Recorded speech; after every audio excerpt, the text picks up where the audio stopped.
Sir, ನಾನು ಬಂಡೀಪುರ ಇದಕ್ಕೆ ಬಂಕಾಪುರ ದೇವಸ್ಥಾನಕ್ಕೆ ಹೋಗಿದ್ದೆ. ದೇವಸ್ಥಾನದಿಂದ ಬರಬೇಕಾದ್ರೆ ಮೋಜು ಮಸ್ತಿ ಮಾಡ್ಕೊಂಡು ನಾನು ಆನೆಗೆ ಸೆಲ್ಫಿ ತಗೊಂಡು ಫೋಟೋ ಹಾಕೋಣ ಅಂತ ಅಂದ್ಬಿಟ್ಟು ನಾನು ಹೋದೆ. ಅದು ಆನೆ ನನ್ನ ಅಟ್ಟಾಡ್ಸ್ಕೊಂಡು ನನ್ನ ತುಳಿದು ಎಲ್ಲ ಮಾಡಿ ನನ್ನ ಜೀವ ಉಳಿದಿರೋದೇ ಹೆಚ್ಚು. ಆದರೆ ಯಾವುದೇ ಕಾರಣಕ್ಕೂ ಈ ಥರ ದುಸ್ಸಾಹಸ ಯಾರು ಮಾಡೋಕೆ ಹೋಗ್ಬೇಡಿ. ಆಮೇಲೆ ನಾನು ಸ್ವಿಚ್ ಆಫ್ ಮಾಡ್ಕೊಂಡು ಮನೆಗೆ ಹೊರಟೋದೆ. ಆದರೂ ಫಾರೆಸ್ಟ್ನವರು ನನ್ನ ಟೇಸ್ ಮಾಡ್ಕೊಂಡು ಮನೆ ಕಂಡಿಡಿದು ಮನೆಗೆ ಬಂದು ಮನೆಯಿಂದ ಕರ್ಕೊಂಡ್ಬಂದು ನನಗೆ ಇದು ದಂಡ ಹಾರಿಸಿದ್ದಾರೆ, ಕಾನೂನು ಕ್ರಮ ಕೈಗೊಂಡಿದ್ದಾರೆ.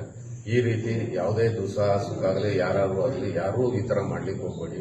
ಆಮೇಲೆ ಗಾಡಿನ ಪಾರ್ಕಿಂಗ್ ಮಾಡೋದಾಗಲಿ, ಆಮೇಲೆ ಕೋತಿಗಳಿಗೆ ಆಗಲಿ ಯಾವುದಕ್ಕೆ ಆಗಲಿ ಯಾವುದೇ ಪ್ರಾಣಿಗಳಿಗೂ ಏನು ಹಣ್ಣು ಗಿಣ್ಣು ಏನೂ ಕೊಡೋದಿಲ್ಲ. ಆಮೇಲೆ ಹಿಡಿದ್ಬಿಟ್ಟು ಒಂದು 5 ನಿಮಿಷ ರಿಸರ್ಚ್ ಮಾಡ್ತೀನಿ, ಅದು ಮಾಡ್ತೀನಿ ಇದು ಮಾಡ್ತೀನಿ ಅಂತ ಮಾಡೋಂಗಿಲ್ಲ. ಏನೇ ಮಾಡಿದ್ರು ನಾವು ಏನೇ ತಪ್ಪು ಮಾಡಿದ್ರು ಸಿಗಾಕೊಂಡ್ರೆ ಕಠಿಣ ಕ್ರಮ ಕೈಗೊಳ್ತಾರೆ. ಯಾವುದೇ ಕಾರಣಕ್ಕೂ ನನಗಾಗದಿ ನಿಮ್ಗಾಗೋದು ಬೇಡ.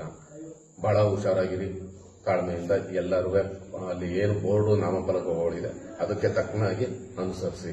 ಇಲ್ಲ ಅಂತಂದ್ರೆ ನನಗಾದ ಸ್ಥಿತಿನೇ ನಿಮ್ಗಾಗುತ್ತೆ.